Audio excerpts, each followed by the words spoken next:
Hello and welcome at Book Lovers Companion. My name is Edith and right next to me is my lovely co-host, the chattering Hiccup. Hello. And here with us in his capacity as translator, crime fiction author Quentin Bates. Hello Quentin and welcome at Book Lovers Companion. Hello, thank you for having me. Thank you it's for being here. It's lovely to be here at last. It's been a while. Thank you for making time for us. It's really an honor to have you here. And your supervisor, who is off camera and off microphone. Yes. Oh, yeah. And asleep. Yeah, but still keeping a close ear or two on our conversation, I'm quite sure. Yeah, he's keeping an eye on the fridge. Keeping the priorities straight. Just in case somebody might go near it and open it. Yeah. And Don't dare not giving him anything. His treaters. Who knows? We are here to talk about Stella Blómkvist and the Murder at the Residence, which came out in August 2023, was published in English by Corylus.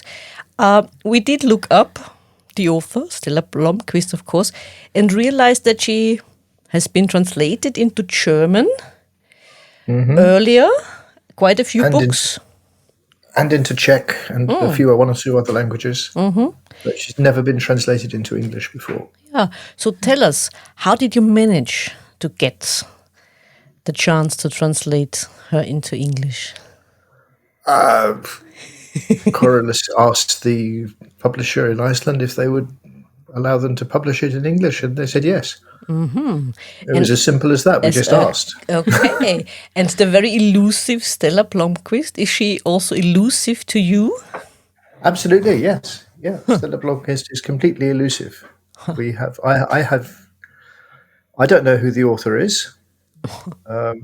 I know the rights manager at the Icelandic publisher. Forlaget knows who the author is, knows Stella's real identity. Stella's editor doesn't. Interesting. It is interesting. And it's quite remarkable that these books have been published in Iceland since 1997, which was also the year that Arnaldur Indriðsson's first novel was published. So what about the speculation about the person behind the name? Is it still ongoing? It comes and goes. Every time there's a new book, then there's a little flurry of speculation about it in the media, and especially in social media, but it's never really popped up who it is yet. I mean, there's hardly anybody in the sort of media or journalism in Iceland that hasn't been sort of fingered at some point as being, say, hey, that must be Stella Blómkvist. I mean, everybody's been compared to whoever Stella might be at some point or other. And am I right in this, that there has been, or there is a short TV show? I mean, there is one with the name Stella Blómkvist. Is it based? They've been televised, Yeah. Okay. But they're quite loosely based on the books. I haven't seen them. I've only seen bits and pieces of them, but they appear to be quite loosely based on the books. And they're quite sort of crash bang wallop, as are the books. So they have been televised. And Murder at the Residence, it's not the first book by the author. No, we can say there are two series, if you like. There's the Stella's book started to appear in 1997, and there were 6, I think, the original series, and they did fairly well, and they sold regularly, and all the rest of it. Then Stella went quiet from 2007. And of course, between 2007 and the next book appearing in 2012, after this sort of 5-year break, Iceland was in turmoil because the financial crash took place in 2008 and everything went crazy. And a lot of people got very angry, understandably. And so in 2012, Murder at the Residence appeared, Mordið á Bessastöðum, as the original title is. And it's it's very much the same character and the same tone and feel, but the character comes across as more rounded, better fleshed out, and angrier. So you have this, this is Stella, the protagonist, not Stella, the author, comes across as a much sort of angrier, more interesting character, if you like, more fully formed. And was the situation in Iceland as bad as the book makes it out to be at the time? It was, yes, it was pretty awful, but it didn't last very long. It's quite because it's a little society. There's 300 and something thousand people, so it's a small economy, and the wheels turn very fast in a small economy. So the recovery was quite rapid. But when it happened in 2008, it was dramatic and it was startling, and it really hit people very hard. People lost jobs, people lost homes, businesses collapsed, all sorts of things happened. It was a real blow to the system, and a real blow to national pride as well in many ways. Because I was in Iceland 4 times in 2008. I went there in the beginning of the year. Beginning of that year, I went to Iceland for a few days for a business thing, and it was business as usual. Everything was fine. The banks were full of money. Business was booming. All the rest of it. I had 2 trips there during the spring and summer, and suddenly everybody knew that things were changing. This wasn't right. Banks weren't lending money anymore. All the cranes had stopped. All the construction cranes had stopped, and there were lines of diggers by the harbour that weren't being used and things like that, cars that weren't being sold. And I went there in October that year, and that was the day I landed was the day that Glitnir was privatised, was nationalised. That was the first of the banks that went belly up, and the atmosphere was it was scary because nobody really knew what was happening. Nobody knew what the fallout was likely to be. There's a huge amount of uncertainty. And for sort of 3 or 4 years, there was a very rough time. And then things smoothed out, and it's pretty much the same as it was before now. Complete with all the cranes and the corruption and the skullduggery and all the rest of it. It's all back business as usual. Hopefully not without a crash in a few years. I wouldn't. I'm not an economist. I couldn't say, but I wouldn't be surprised. But okay, let's hope not. But it seems like it was fertile ground for some crime authors. It was, yes. Because very much so. And what about the backlash then? For those people in power, you said it's back to business as usual, but Iceland recovered fairly quickly. It did, yes. Yeah. So is it due to its size or other measures they took? It's hard to tell, but it's a combination of factors. The fishing industry is a very large chunk of the economy, and that wasn't hugely affected because fish was still being caught and it was still being exported and it was still bringing in revenue. So that didn't really make a huge difference for the fishing business, which is also my day job stuff. So I had to write about fishing for them. One of the side effects of the crash was that Iceland suddenly became affordable in a way it hadn't been before as a destination. So there was a boom in tourism, and that really brought in a huge amount of business as well. So those 2 things certainly made a difference. And then the banks was this long period of reorganization and disposing of the banks and setting up new banks under the same names but with different ID numbers and things like that. And the truth and reconciliation thing, which you would expect, hasn't been as conclusive as you might expect it to be.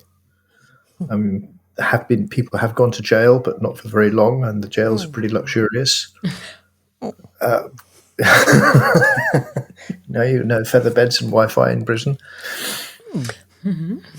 Yeah, and day release and things like that. So yeah, it's not as if they've been. It's not been arduous, shall we say? So if we want to commit a crime, do so in Iceland and get caught there. Yeah, gives you an idea. I don't think normal prisoners get feather beds and Wi-Fi. It's only the financial prisoners, only the financial criminals. Okay, yeah, the white collar ones. Travel there with a suitcase of money might get you in there. It might. Who knows? Well, the character of Stella, aside from the author, because she's a no-nonsense woman. Or she comes across as a no-nonsense woman. Yes, she does. She doesn't suffer fools gladly. And She doesn't suffer fools at all. yeah, exactly. Yeah. And she is always keen to give her opinion. She doesn't care. She doesn't spare it, does she? No. No, she doesn't mess around. So she says what she thinks, which is rather nice. Makes you wonder about Icelandic women. They're pretty scary, you know. You're married to one. You should know. I am, yes. What is scary about them? They just look you in the eye and say, "Wait, don't do that. Or, I want this," or behave yourself. Or, pull your socks up. Or, oh, okay. They don't hold back with their opinions. There is this. They treat you as an equal, which is rather nice. Which is a much more comfortable situation than the alternative. But they also had to fight for their place in society. Did they not? As everywhere. Yeah. Yes. Yeah. And they did succeed. Do you think, in a way, other than women in other countries? It's hard to tell. It's probably one of the best places in the world to be female. Another good reason to go to in Iceland. terms of equality, but there is still this undercurrent of misogyny that flows through society in the same as it does everywhere else. But you see female prime ministers, and you see female presidents, and female CEOs, and female managers and directors, and all the rest of it, which is lovely. And there's nothing unusual whatever about the CEO of a company or an organisation being a woman. Yeah. Whereas in Britain, that would be, right, there's a lady in charge. Wow, how did that happen? Well, at least you had your ladies in charge. Yeah. I mean, be it good or be it bad, but I mean, we're still far away from that here in Austria. I can tell you that. Yes, this is true. At least. Stella seems like a woman who knows what she wants, and she's going to get it. She doesn't mess around. She gets what she wants. Yes, she takes what she wants in many cases, and she fights for what she has to fight for. But what did you feel when you read this book? Did you feel that there was a realistic character, or that there was an element of caricature about it, or did she come across to you as real? Or she did more daring than others. And something to be admired, to be honest, especially from a female point of view. I like the no-nonsense. The no-nonsense, and she doesn't take any prisoners, and she goes for the thing she wants to have. Yes, and she knows what she's worth. Yeah, exactly. And she has this very strong sense of right and wrong. So she has this very, very powerful inner sense of justice. Yeah, exactly. Which generally seems to work in her favour. So it generally coincides with what she's after anyway. Yeah, exactly. And she knows how to take care of herself, because there's always those little tidbits in the story when she talks about the Stella Fund, making sure she is financially sound. She has something she can fall back on, especially now that she is a mother. Exactly, yes. It's not just her, it's also her daughter she has to take care of. And she goes for it. There's no Mr. Stella anywhere. Yeah. Though you'll find out more about that in the next book. Good to know. Or you might find something out about the next book. But there will be a next book translated into English. Yes. Yeah. It's good to hear. The next one is Murder Under the Midnight Sun. Translation is complete already, and it should be early to mid next year. Good to know. We're looking forward to it. What I also liked about the book was her personal assistant. Her assistant. I mean, she was also very resourceful and interesting. You said she reminded you a little bit of in the Donna Leon books, the assistant of the commissioner. Yeah. Because just because they find out everything with different methods, but she has a question, and her assistant goes online, and there are the answers. Yes, and she will find it somewhere. Or she will talk to somebody, or she will ask questions, or make all the phone calls. Yes, this is true. Lisa Björk is very, very resourceful. Yeah, exactly. And even more so in the next one, yes. Okay. Again, she should be there because, like I said, she's interesting. And what about in this book? What you also found interesting, me as well, this connection to the Baltic states, Lithuania. Yeah, Lithuania and Latvia in particular. Yes. Yeah, this is the or the Lithuanian and Latvian mafias that operate in different parts of Scandinavia, and are certainly present in Iceland, without a doubt. Why? I mean, they are not neighbors by any chance. These countries. I mean, Iceland and Lithuania are not neighbors, but but they're not far away. It's a couple of hours flight. It's not far from flight from Denmark is 2.5 hours. It's right on the doorstep, and at one point Iceland brought in had a huge labour shortage, and in fact it still does. So there's an awful lot of migrant labour and people and immigrants as well. There's a large immigrant population. Something like 8 or 9% of the working population are Polish. Okay. And there's a very large and very large Polish community in Iceland. Interesting. We've been only talking about yesterday about communities of, let's say, Romanians outside of Romania, and Tony Mott said mostly Spain and Italy. Yes. For example, also Germany, of course. But it's interesting that you say huge Polish community in Iceland. Yeah, very large Polish community. I mean, 9% of the working population in Iceland is not as big as in Germany. Yes. Because of that. Yes. Nowhere near. Yeah, that's true. But it's still a large proportion. Yeah. So there's a lot of Polish people living and working in Iceland. Yeah, exactly. A lot of them came in the 90s and the early 2000s, when there was, especially with construction work, there was a huge amount of construction going on, and there simply weren't enough people to do all this work. So foreign labour came in, and a lot of them stayed. Okay. Yeah. Well, why not? And what is it, Quentin? What is it about Icelandic authors and crime fiction? I mean, a small country, a small population. So many books. So many books and so many crime fiction. Well, you can't throw a brick in Reykjavik now without hitting a crime writer.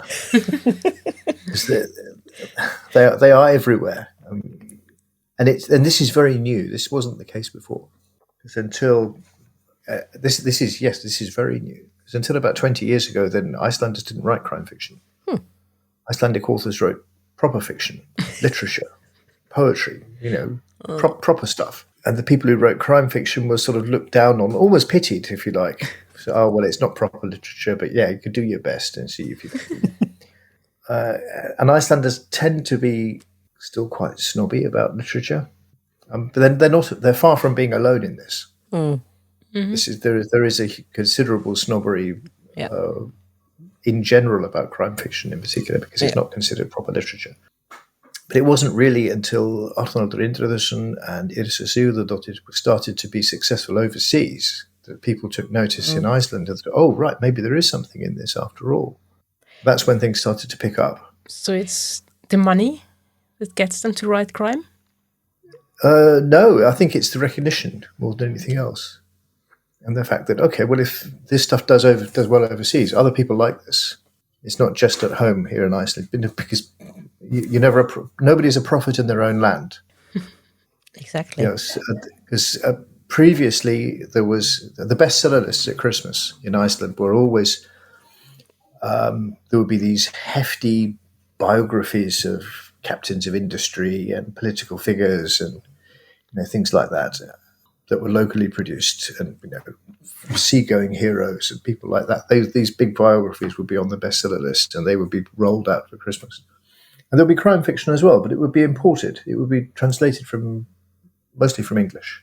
It'd be Desmond Bagley, Hammond Innes, people like that. And they were very successful. But there was no homegrown crime fiction on the bestseller lists. And that didn't really happen until Arnaldur and Yrsa began to be recognised and accepted. There were one or two others, Viktor Arnar, for instance, who'd been writing crime fiction for years, and Birgitta Halldórsdóttir and a few others. But it was the success of Arnaldur and Yrsa overseas that set the ball rolling and made people think, oh, maybe there is something in this after all. But am I right when I say they were discovered first in the German-speaking world? Yes, I believe so. Yeah. Because Germany and France in particular. Yeah. Because there was an Iceland special at one time at the Frankfurt Book Fair. Yeah, I was invited to that and I couldn't go.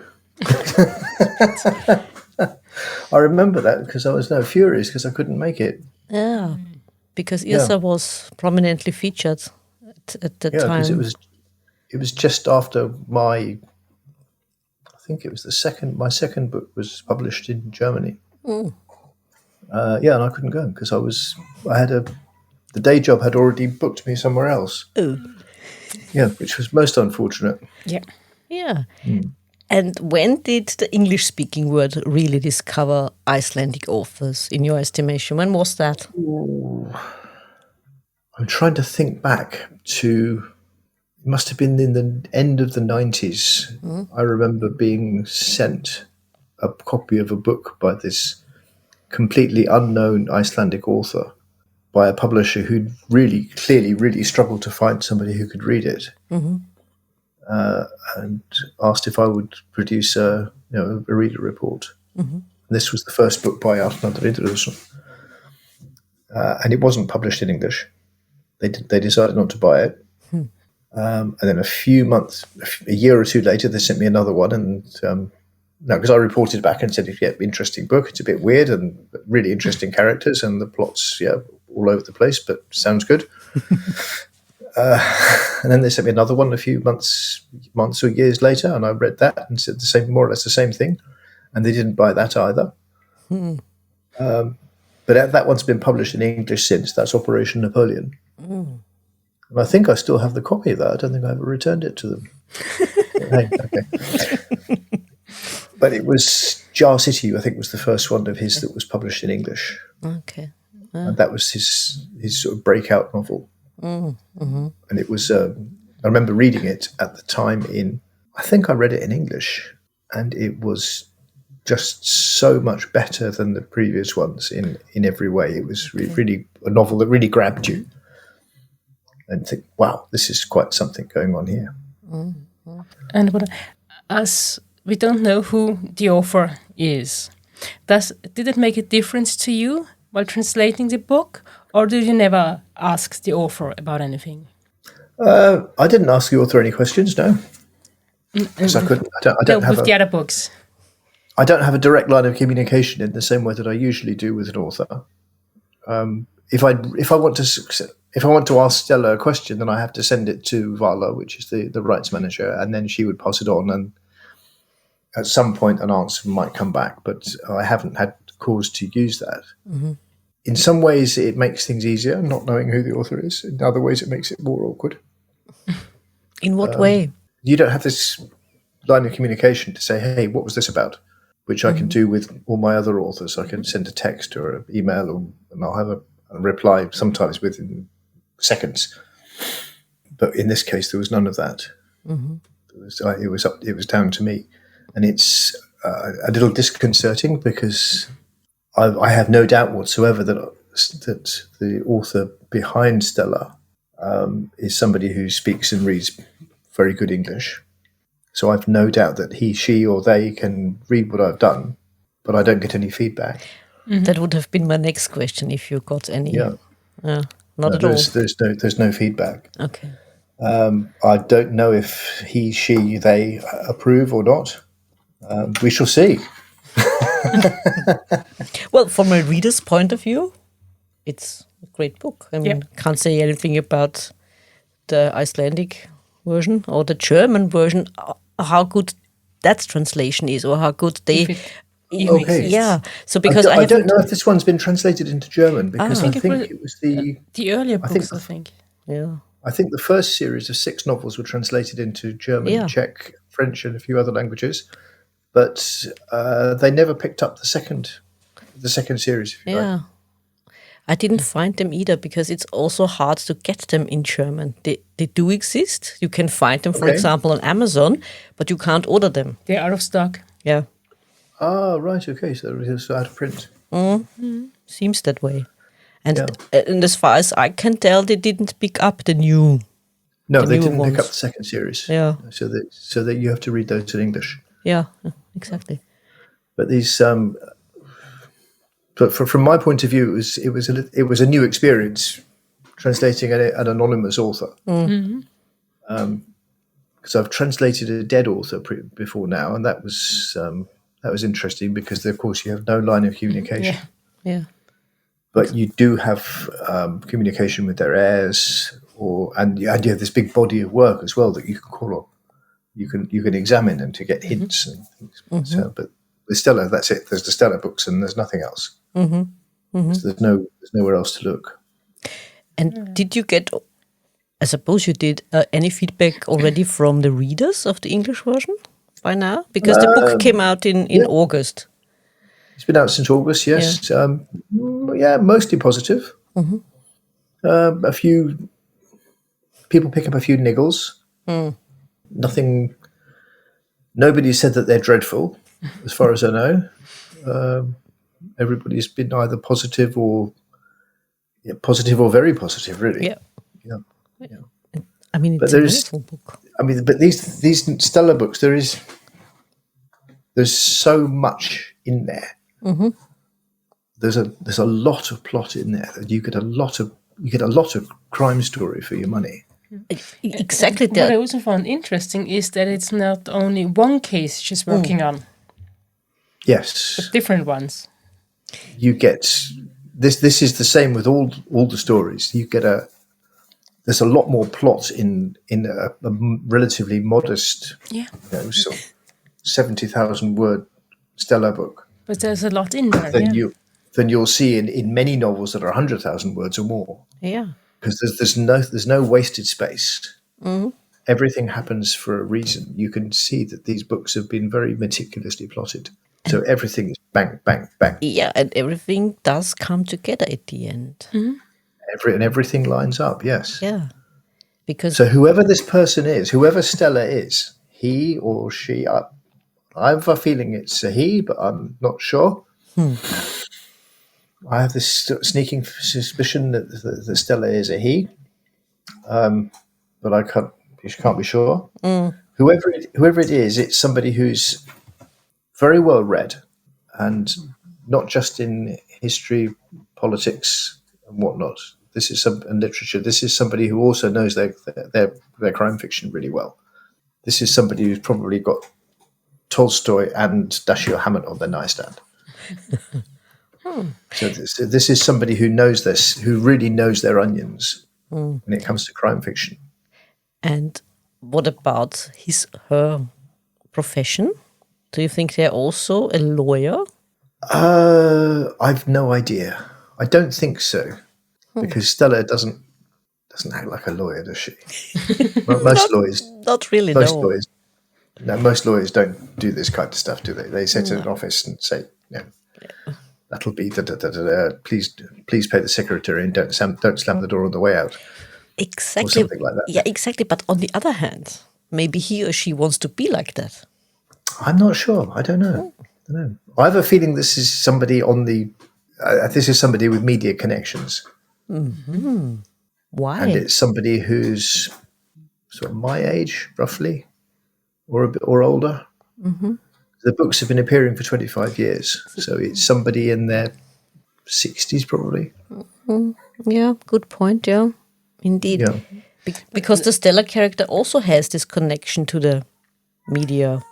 I mean, this blogger, this To journalists, at Malky. least. journalist. Yes, Malky the journalist. Yeah. Yeah. He rings very true Yeah, in absolutely. many ways. Yeah. Yeah. So I have a feeling that maybe Stella is the person behind Stella is closer to Malky than to Stella. Could be, yeah, indeed. Yeah. I mean, I know nearly nothing about Icelandic society, so I can't really say if they act authentic or not in an Icelandic society, because there are differences between the countries.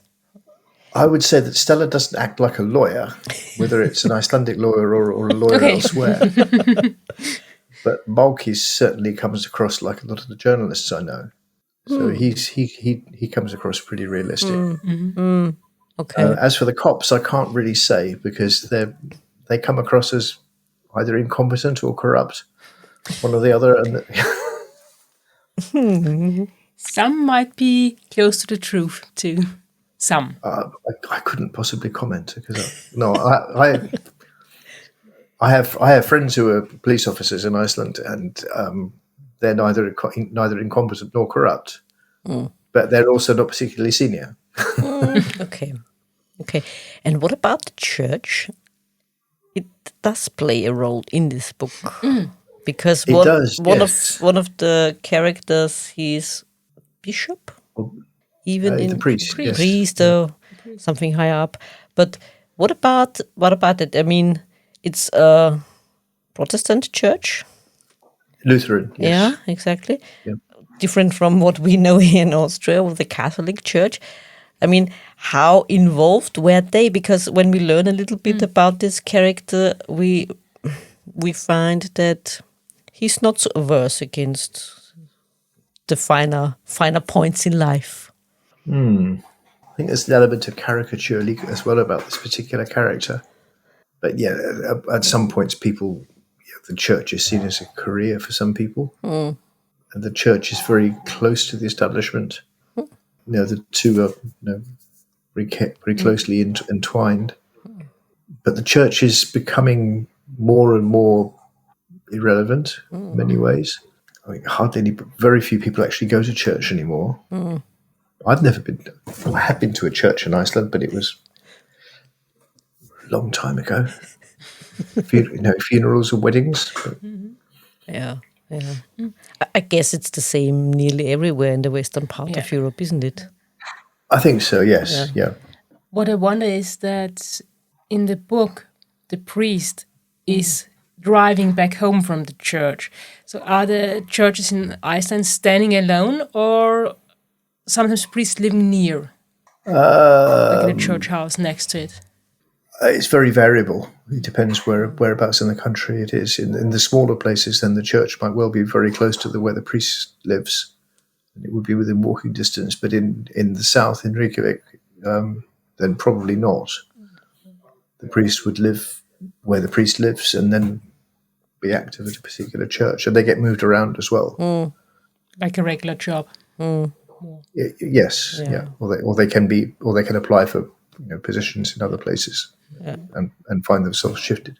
But it's not my area of specialization. I don't know. Yeah, it's still. I don't want to dig too deep into this, but and display too much ignorance. Don't worry. I'm also wondering about your take on this appeal of Scandinavian, or in this case, Icelandic crime fiction. I mean, there's a lot of interest also in the United States. Yes. In Icelandic authors. What is it, do you think, that appeals so much to the readers? I think it's this juxtaposition between the very safe, ordered, egalitarian society and brutal murders. I think you have this very clear juxtaposition between the two. I think that's what appeals to people as much as anything else. Real life in Iceland is not so brutal, except maybe for the weather. And yet, I think it's one murder a year, something like that, maybe 2, 3 in a big year. That's what None we in have. Some years. Yeah, that's what we have in a week. Sometimes. Yeah. But Iceland as a whole the population as a whole is roughly the same as a medium-sized market town in Germany or Britain or France. And it has a murder rate that's about the same. Someone like Croydon or Portsmouth has 2 murders a year, and Iceland has 1 or 2 murders a year. So it's roughly the same. But it is but it's a very safe place to live in many ways. Yeah, exactly. And yet you wonder. Don't get drunk. Don't get drunk. Yes. Don't get drunk even if you can afford it. But it's still a dangerous place. I mean, we've heard from other guests that, volcanic eruptions are common. And like I said, volcanic eruptions happen, Yes, and the rest of Europe is reminded, oh yes, there is still another country up north, Iceland, it does exist.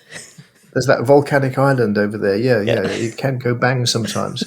But it's still more. Just crossing the street is more dangerous than anything else. Yeah, exactly. But there's also the element a little bit of the gothic and the horror, because we do know that, or we heard from Ilse that she has also been dabbling a bit in the horror genre. She has, yes, yeah. They do like the horror stuff as well. Might it also have to do with the cold weather and a lot of darkness?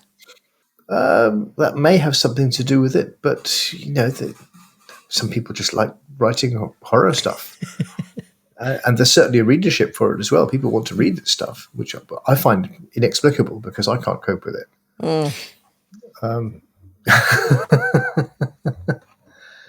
But having said that, I've been translating another book by Oscar Williamson, and it's full of blood. The first one was too. Yeah, this one's got even more. Ooh, nice. Yeah, it's brutal. It really is. And when you meet Oscar, he's such a lovely, gentle, pleasant, the nicest person you could imagine. Yes, we know. And you have to read his stuff, and you think, what on earth is going on in this man's mind? Yeah, but it's not just him. Be honest, there. No, it's not just him. Because they're all lovely people, and yet. But better bring it out on paper than in another way. Yeah. Possibly. Yeah, but I can't write stuff like that. No, I couldn't do that. Yeah, but you are also not someone who enjoys the cozies. Rumors. No, this is true. Out there. Yeah. But there's a lady I used to work with, who is now in her. I know she's retired now. She was the bookkeeper at a company I worked for a while ago, and I always give her books. So if I've written a book or I've translated a book, I always make sure she gets a copy. And this is a little old lady who is also she teaches first aid, things like that. But she reads a book, and the verdict is always the same when she hands it back. Not enough blood. Want more blood? Not brutal enough. More murders, please. She does remind me a little bit of my mother. Okay, fair enough. Yeah, because, my mother. She's a very nice woman and always laid back and soft-spoken and so on. And when she watches a film, say, a thriller or something, she would say, I went to bed because it wasn't bloody enough. Okay, fair enough. I think that's one point where I disagree with her, but... Yeah. Well, sometimes. No, I can't cope with the too much blood either. It doesn't do it for me. Yeah, but what about the cozies then? Why not cozies either? So I have to insist on this. Sorry. No, I like somewhere in between. Okay. Because we have to pose a question again, because we were wondering about Jonina's Miss Marple books. Icelandic Miss Marple, as she calls them. We were hoping that we could read them. This is the Edda series. Yeah. Yeah.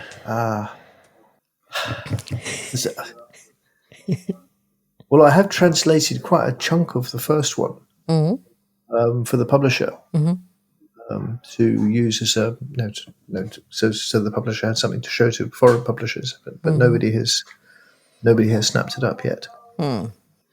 Strange. But they're very Icelandic.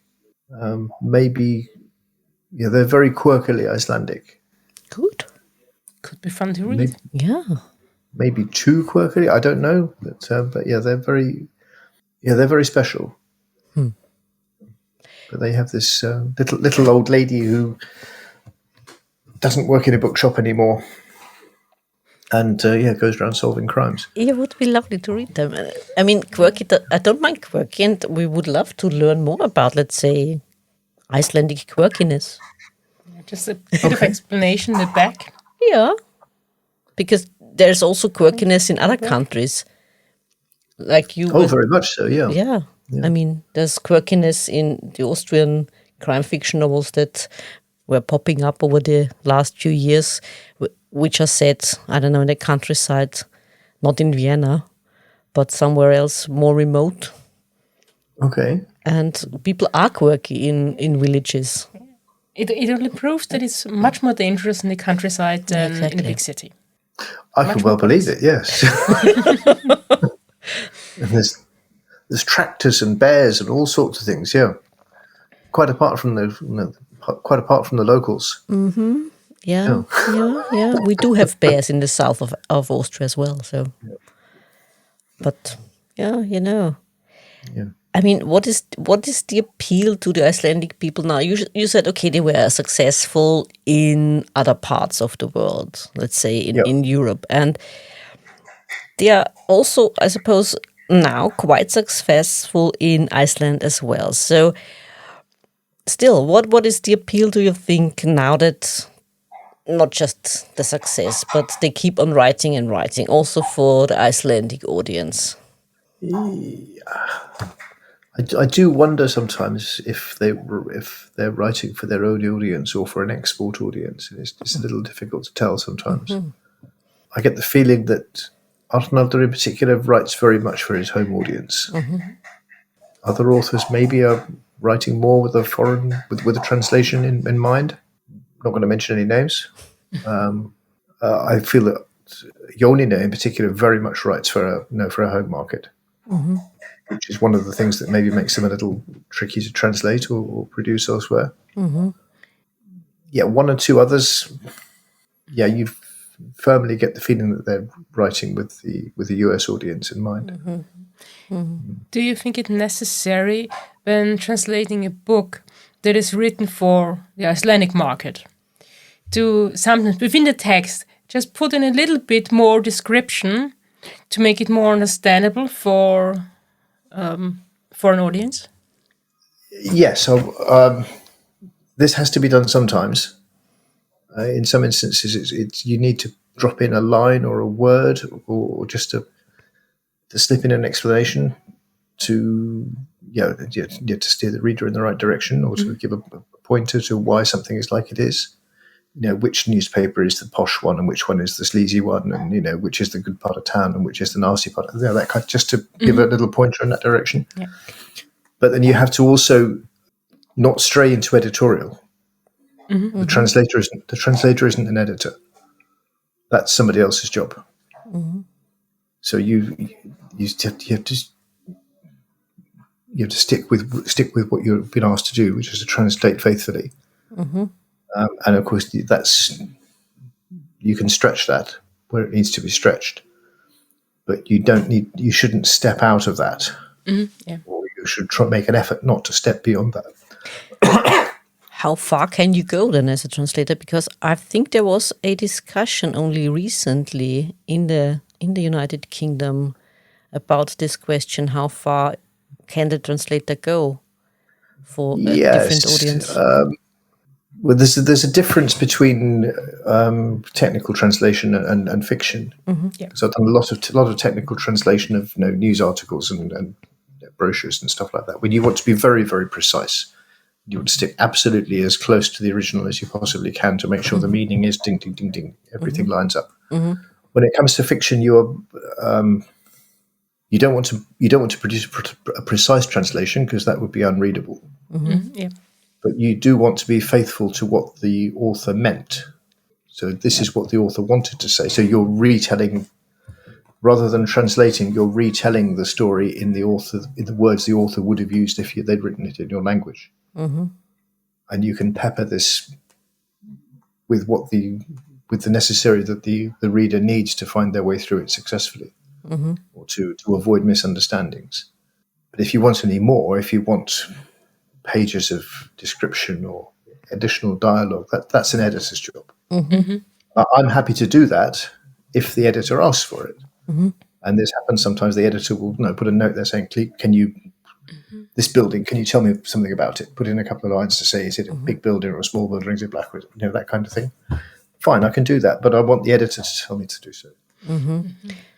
And what about the toning down the language? For example, I read a few comments and reviews of the German translation of Stella Blómkvist, and one mentioned strong language and it was off-putting and so on. I thought, okay. Not in this book. Not in this book. I thought, what's your problem, Exactly, yes.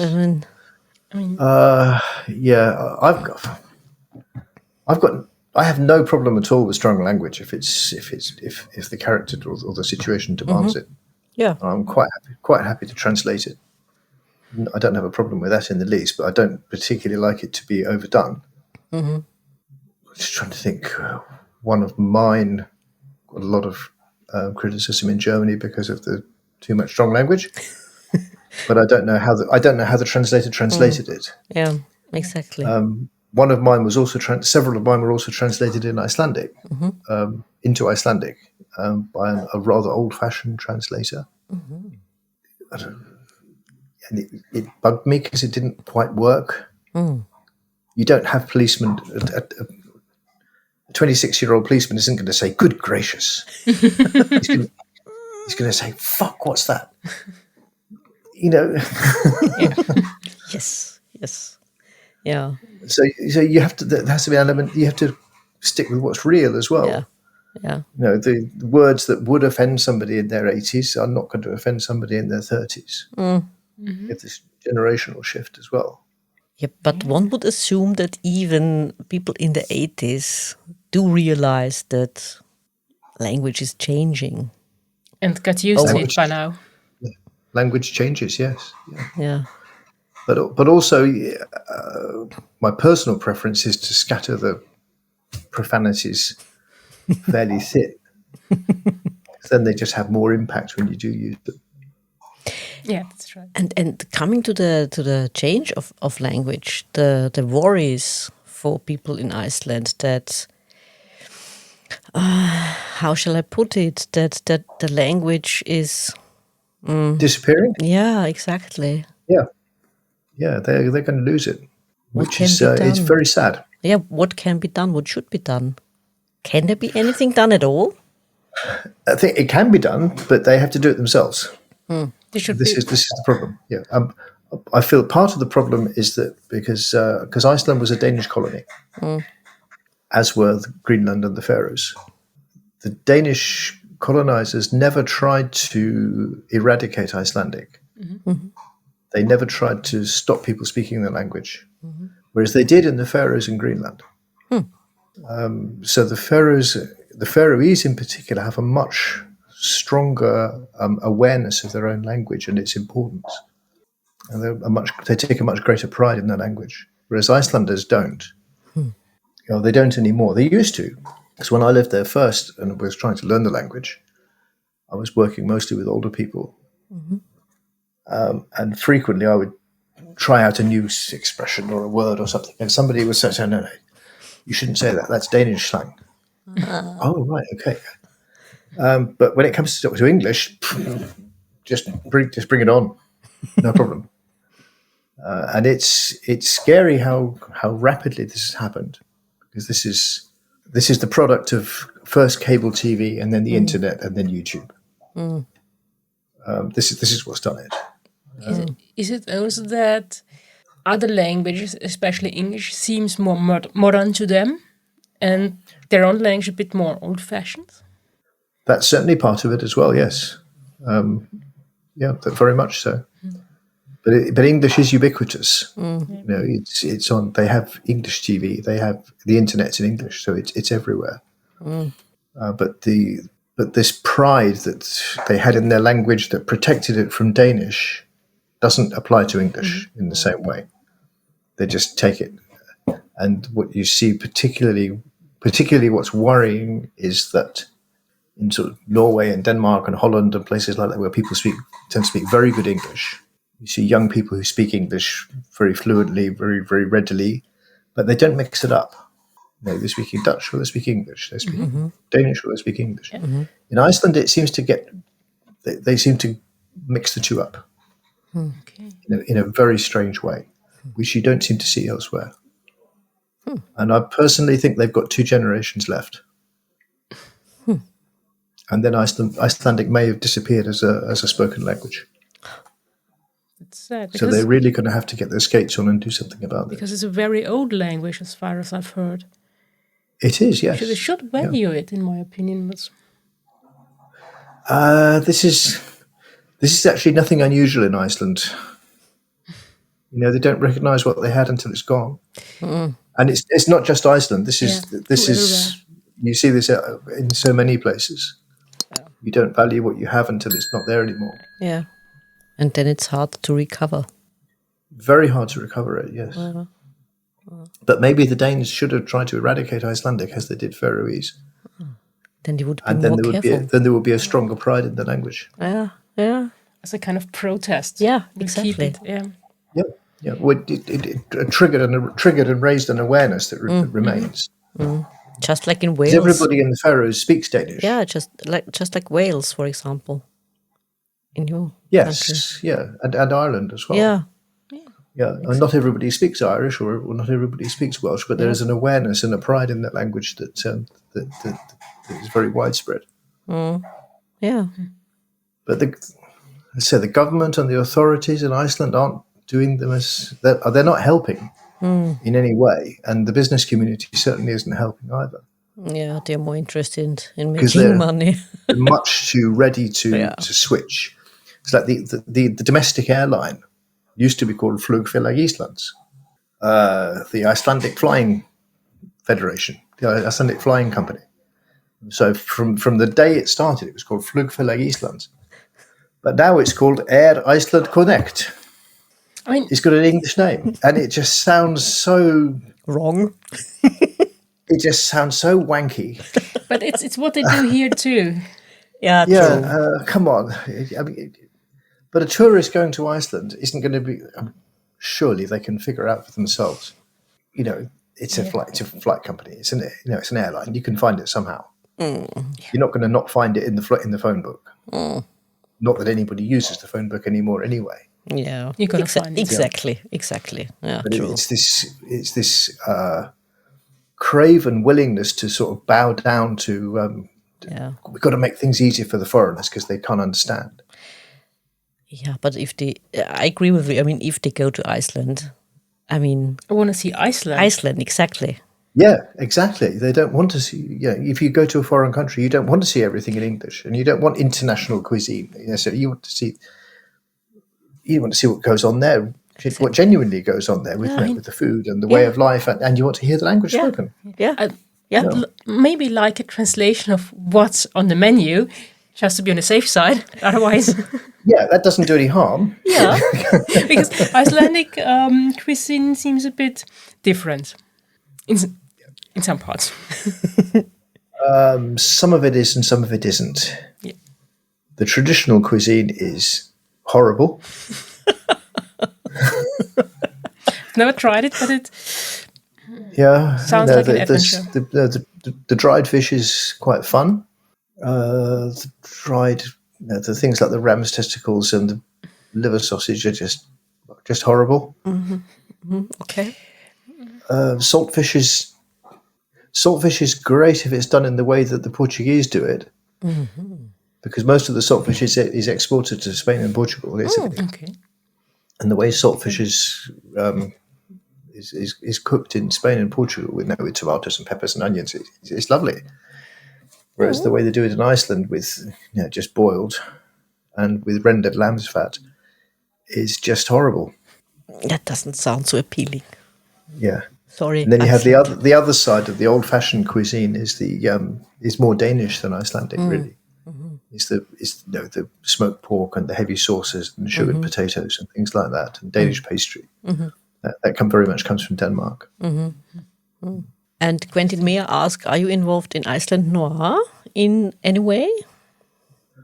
I'm not involved in organising it anymore. Okay. I was part of the first 3 Iceland Noirs, and then I dropped out because I didn't have the time. It was enormously time consuming.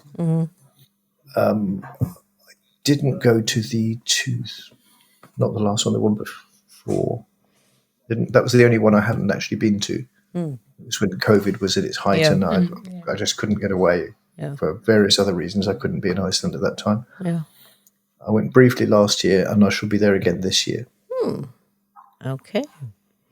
So I have 2 panels at this Iceland Noir. Oh. Yeah. Good for you. A translation panel with 2 of my translatees. But not Stella.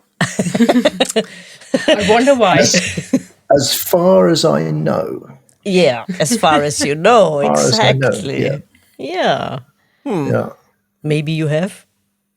Who knows? But no, it's a session with Solveig Pálsdóttir and a chap called Emil Hjörvar Pedersen. Okay. I translated his book this summer, and it's not a crime story. And when I saw it and was asked to translate it, I thought, okay, this looks terrible. But it was brilliant. It was great. Okay. Thoroughly enjoyed it. Okay. But he says Iceland Noir. He'll be at Iceland Noir, yeah. Before it's not a crime book. It's not a crime book. No. Interesting. No. It's speculative fiction. And you have some of the ancient Norse gods displaced to this dystopian version of the present. Sounds interesting. And it's loads of fun, and there's these ancient gods with all their powers, and there's the sons of Thor and Odin are fighting it out with the sons of Loki for world domination, and there's this Thor's hammer is in there, and some of them have got powers and some haven't, and there's dark elves and bright elves, and there's trolls with bazookas, and it's just great. Sounds like fun. Well, yeah. So if Marvel is looking for a plot again. Yep, and it was absolutely loads of fun translating it, and I'd just love to do the next one. It sounds like fun for the readers as well. Yeah. Not just for the translators. And Quentin, may I ask you, in your capacity as a translator, what be your advice for others, maybe? Just get on with it. just get on with it. Begin at the beginning and keep going. And what about you? Because I don't have any particular advice that I can give you, because I didn't study this or anything like that. I just started doing it. But yeah, some people can do it and some can't. It seems that I can do it fairly well, which I'm not going to complain about in the least. But it's not something I've studied as an art. Maybe it's just the way my brain is wired. It's the way I can do this. But it is more than just translation. There is the social element that goes with it as well. You have to understand the society that you're translating about. You have to know, which district is this, and what cars people drive, and what schools they go to, and what they learn at school, and things like that. Yeah, exactly. So that's very necessary as well. And what about plans? You've mentioned a little bit what's next for the readers, be it as a translator or as an author. What can we look forward to? You can look for another Stella next year, and another Solveig next year. Those are from Corylus. Was there another one? Oh, there's an Oscar coming up as well. Yeah, there's an Oscar coming up as well. That'll be quite soon. Oh, cool. That'll be really quite soon. That'll be in time for Granite Noir in Aberdeen. Okay. And this is the one with loads of blood in it. And there's a Lilja Sigurdardóttir that's being published about now, I think, which is White as Snow. Yeah. Yep, and the book is brilliant. It really is. It's a fantastic book and very very moving as well. Is it the third one in the series? It's the third one in the series. Yep. No, but that one is just really quite fabulous. It's really very moving and very brought tears to this grumpy old translator's eyes. Ooh. Oh. Yeah. So very very highly recommended because Lilja is a quite an extraordinary author. Extraordinarily talented and very imaginative. So Lilja is very very special. Yeah, and fun to talk to. Yes, yeah. but they're all very different. The ones I've translated, there's none of them are. You wouldn't mistake one for the other in any way. Yeah, exactly. And I think that's how it should be, shouldn't it? Yeah, but I think it should be. Yes. Yeah. On the other hand, I can't say what, but I think they have something similar compared to, let's say, British authors. There's something that puts them together. I don't know what. You find there's something that binds them together? Do you think so? Somehow, yeah. I don't know. Maybe it's because of the language. Maybe just the setting. Maybe. I can't explain it. But it seems different than British authors or French authors or German ones. I don't know. Okay. Yeah, because I feel there's certainly a flavour of Swedish crime fiction and a flavour of Danish crime fiction as well. They don't have the same touch and feel to them as Icelandic crime fiction. Yeah. Yep. So maybe it's something in the water. I don't know. Maybe. Who knows? Yeah. Because of the different languages, and they have different ways of using the language and saying things. I don't know. I don't know. Yeah, but certainly there's this a feel to it that is very different. Or not very different, but certainly not the same. Because very often this Nordic crime fiction is lumped together as this sort of blue-eyed homogeneous mass. Which isn't true at all. It's not at all. No. Very far from it. Yeah. There's a very different flavour of Swedish crime fiction to Icelandic crime fiction, for instance. Yeah. And of course, in all of them, you have things that range from cozy to uber brutal. Yeah. Yeah, I mean, it's the thing. It's also the same here in Austria. I mean, we wouldn't want being lumped together with the Germans. Oh, good grief, no. Perish the thought. Yeah, no. It's unthinkable for us. Yes. Even though the language is the same. Or very similar. It's similar. But we're divided by the same language, aren't we? Well, it's like us and the Americans, yes. Yeah. Exactly. And we keep reminding people of that, don't we? We have to. And especially reminding the Germans of it. True, that's true. Quentin, is there anything else you would like our listeners to know? How many secrets can I let slip? As many as you like. There is something new coming, but I can't say too much about it yet. That's all I can tell you, really. So we have to keep on the lookout. You have to keep on the lookout, yeah. Mm-hmm. There's something new coming up in 2025. Oh, okay. Keep an eye. It'll be something a little bit different, and I'm not going to say too much about it right away. Okay, yeah. But we keep our eyes open. Okay. Yes. Yeah, we do. So, Quentin, thank you so much for joining us. Thank you. It's been a pleasure. Yeah. Same here.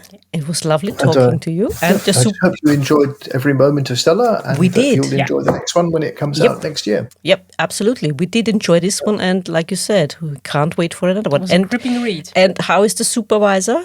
Is he okay? Is he fine? He's turned round. Yep. Oh, a critical eye. Yeah, his head was at this end of the box earlier, but now he's turned round. Yeah. Let's hope the repercussions are not too severe. No, he's fine. He's just he knows that dinner time is coming, and he's patient to wait. But it's his friend who isn't quite as patient. Oh, okay, so you did enjoy this episode as much as we did? Then hit subscribe and don't miss the next episode. Also, make sure to follow us on Twitter, Facebook, and Instagram. If you like to support us and buy us a coffee, you can do so via Buy Me a Coffee and other platforms. You can find all the necessary links in the description. Until next time.